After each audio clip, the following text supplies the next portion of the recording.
Under the golden lights of Manhattan's skyline, Evelyn Carter sat alone on her penthouse balcony.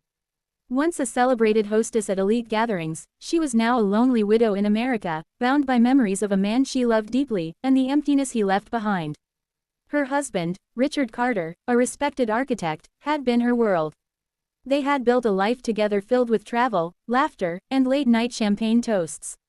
But 2 winters ago, a sudden heart attack had taken him away, leaving Evelyn with nothing but cold sheets and echoes of his voice.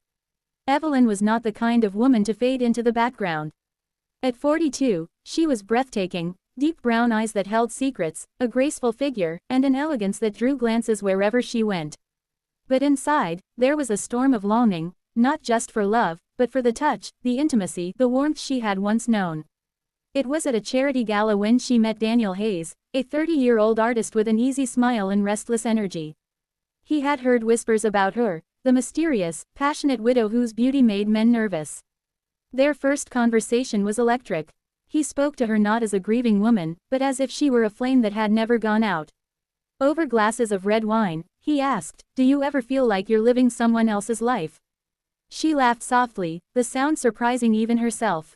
Every single day. That night, Daniel walked her home. The city buzzed around them, but Evelyn felt only the heat of his gaze. When he touched her hand, something deep inside her stirred, a reminder that she was still alive. Days turned into weeks. They met often, in coffee shops, at art galleries, on quiet walks through Central Park.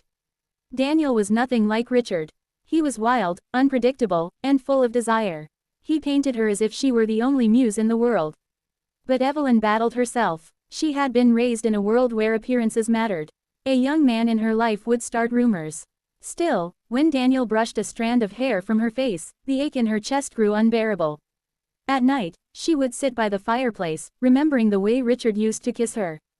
Those memories mingled with new ones, Daniel's voice, his touch, the way he looked at her as if she were the answer to all his questions. One rainy evening, Daniel showed up at her door, soaked from head to toe. "I couldn't stay away," he said, his voice trembling with urgency.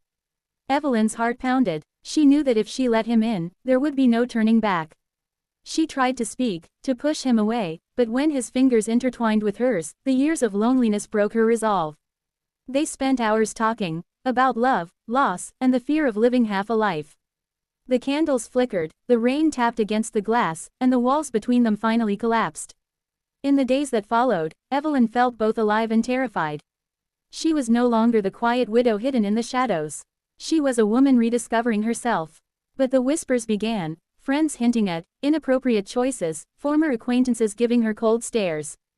Daniel didn't care. "Let them talk," he said. "You deserve happiness, Evelyn." But Evelyn had lived long enough to know that happiness always came with a price. She feared losing the respect she had built over decades.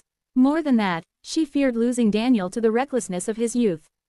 One evening, they met at his studio. The canvas in front of her was a portrait, her, painted with raw desire and unflinching truth. "This is how I see you," Daniel whispered. "Not a widow, not a rumor, a woman who still burns."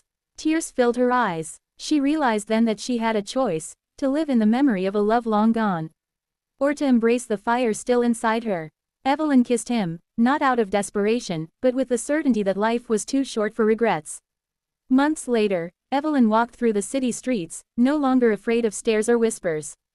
She was still Richard's widow, but she was also Evelyn, a woman of passion, courage, and unyielding desire. Daniel's art had started gaining recognition. One of his most talked about pieces was her portrait, titled, "The Widow of Manhattan," a story painted not in grief, but in rebirth. And while the world might never fully understand, Evelyn didn't care.